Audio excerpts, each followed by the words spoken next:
In this video, you're going to learn how to solve exponential word problem equations, and we're going to go through 4 examples together. Some of the problems will have 2 parts, and we're going to be working with formulas that are in this form.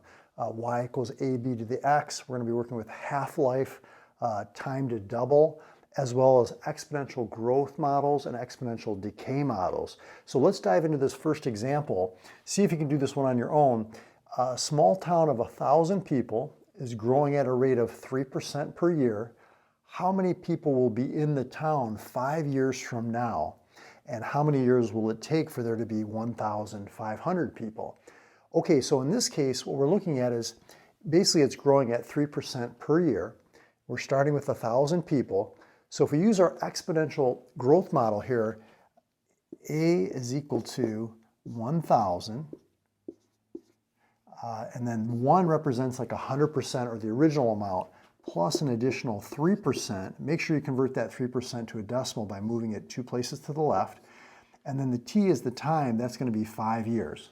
So let's go to the calculator and see what that comes out to. So this is 1.03. You can do your order of operations like parentheses, exponents, then multiplication, or you can put this all in one step. And it looks like I'm getting approximately, and I'm rounding to the nearest person, 1,159 people will be in this town. Okay, so that's like the first part. The second part is how long will it take for there to be 1,500 people? Same basic equation here, except for we've got our ending amount, which is A, that's 1,500 people. P is like our starting amount, 1,000 people. And this is like our growth factor or decay factor. In this case, it's more than 1. This is growing by 3%, so it's 1.03. But we don't know the time, and that's what we're solving for, the number of years. So what we're going to do is we're going to work from the outside in towards this variable here. So I'm going to divide both sides by 1,000. That gives us 1.5 equals 1.03 to the t. Now what we're going to do is we're going to take the log, and I'm just going to take the common log, that's log base 10 of the left side and log base 10 of the right side. Now, if you know about logarithms, one of the properties of logarithms is what's called the power property, and you can bring this power or this exponent down in front of the log. So I'm just going to put that t right there, and let's cross that out. And now all we have to do is divide both sides by log of 1.03 to get this t by itself. Okay, so let's go to the calculator. We've got log of 1.5 divided by log of 1.03, and I'm getting about 13.7 years, so approximately 13.7 years. Let's take a look at another example. Okay, for number 2 now, we've got the half-life of a certain substance is 50 years. If you start with 12 grams, how much will be left after 75 years? And the second part, when will 1 gram be left? Okay, so basically the substance is like breaking down, and it takes 50 years for it to break down to half as much as there was originally. Now, when we think of half-life, we're going to be using this equation right here. N sub 0 is the amount at time 0. N is what you end up with. 1/2 is our base, so that's what we're multiplying by each 50 years. And you've got the exponent, which is the time, divided by h, which is the time for it to cut in half, or the half-life. So putting that together here, we've got n equals the original amount, which is 12 grams. The base is what we're multiplying by 1/2 every 50 years. We've got the time, which is 75 years, and then divided by the half-life, which is 50 years. So when you look at this exponent, see 75 divided by 50 is like 1.5. So it's like 1 half-life plus half of another half-life, if that makes sense. So you're cutting in half once, and you don't have quite enough, if it was 100 years, you'd be cutting in half and then cutting in half again, that would be 1/4 as much. But it's not quite 2 half-lives, it's a little bit less than that. So let's go to the calculator and see what this comes out to. We've got 12 times 1/2 raised to the 1.5, or you can do 75 divided by 50. Okay, so I'm getting 4.24 approximately. So approximately 4.24 grams of this substance remain.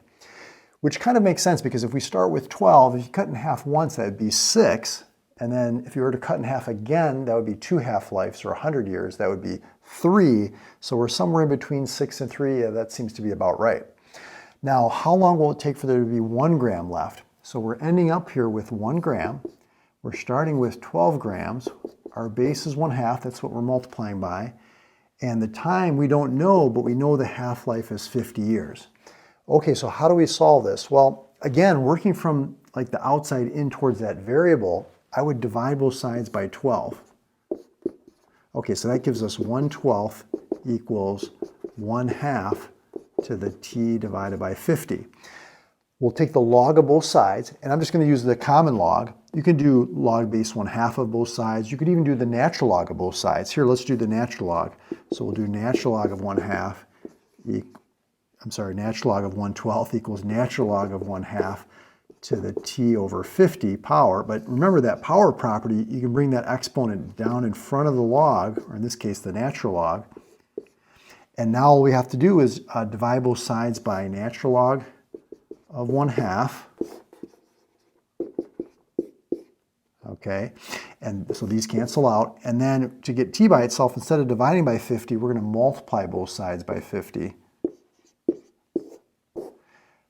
Okay, and that's going to cancel, and we get t by itself here. So let's see what this comes out to on the calculator.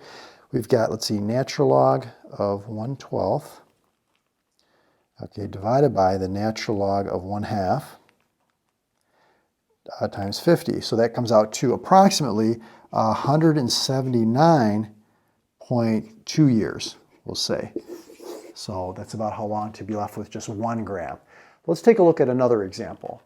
Okay, for number 3 now, a new car costing $45,000 depreciates 20% per year.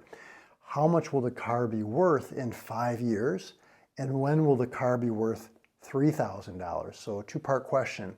Now, when we think of depreciating or decreasing, we're going to use the same formula here that we used previously, but we're going to do 1 minus the rate since it's going down or decreasing in value. So P is the starting amount, A is the ending amount, 1 represents the original amount, like 100%, and then T is the time, okay, usually in years. So in this case, we have A equals 45,000, 1 minus 0.20. Remember, you want to convert this to a decimal by moving the decimal 2 places to the left. And then the time, we say, is going to be 5 years. So let's go to the calculator. Notice this base here is 0.8. It's less than 1. We call that an exponential decay function. And it's going to be decreasing because you're multiplying by something less than 1 each year.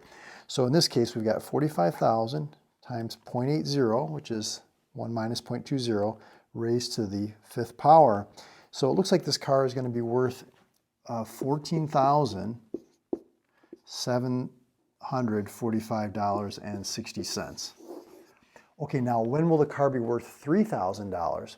Same equation, except for now we know that this ending amount is 3,000. So we have 3,000, starting amount is 45,000, 1 minus 0.20, the time we don't know. Again, 1 minus 0.20, this is called the decay factor, and that's going to be 0.80.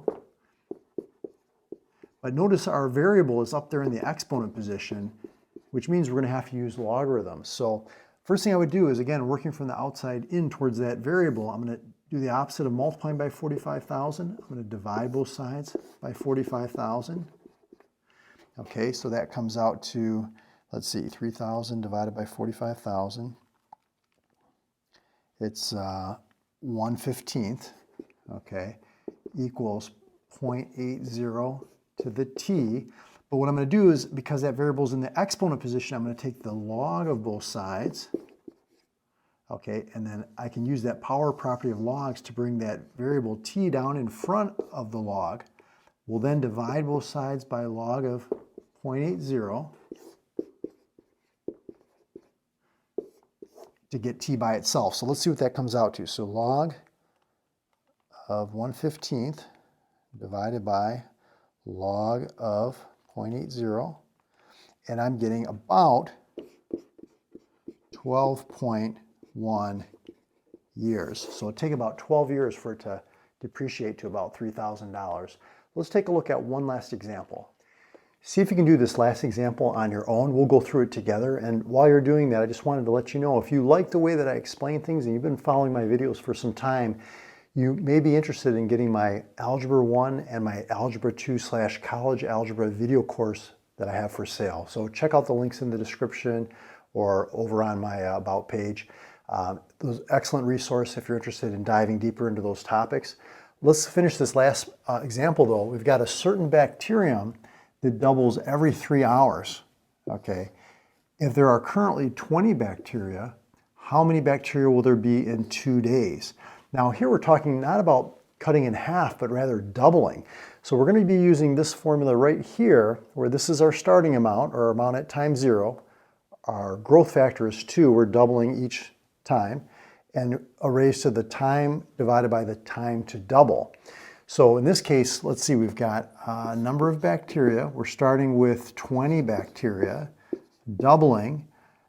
Now, it doubles every 3 hours. So that's our D here. That's the time to double. 2 days is 48 hours. So 48 divided by 3 is 16 times it'll double. Okay, so this comes out to 20 times 2 to the 16th. And let's go to the calculator. Let's see what that comes out to. So we've got 2 to the 16th times 20. Okay, so you would end up with, after 2 days, 1310720, so 1.3 million bacteria. Okay, and then for part B, how long will it take for there to be 1 million bacteria?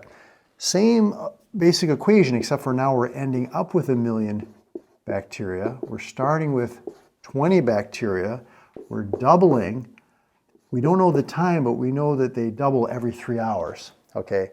So again, working from the outside in towards that variable t, instead of multiplying by 20, let's divide both sides by 20. Okay, so what's 1 million divided by 20? It's 50,000, right? 50,000. Okay, equals 2 to the t divided by 3. And what I'm going to do is I'm going to take the log of both sides, so log of both sides, and then we can bring this exponent down in front of that log. That's the power property of logs. If you're not familiar with logs, I've got a couple of videos on my YouTube channel you can check out talking about all the different aspects of working with logarithms. Complete guide, I think is what I call that video. And so now what we can do is let's just divide both sides by log of 2. Okay, those cancel, and then instead of dividing by 3, let's go ahead and multiply both sides by 3.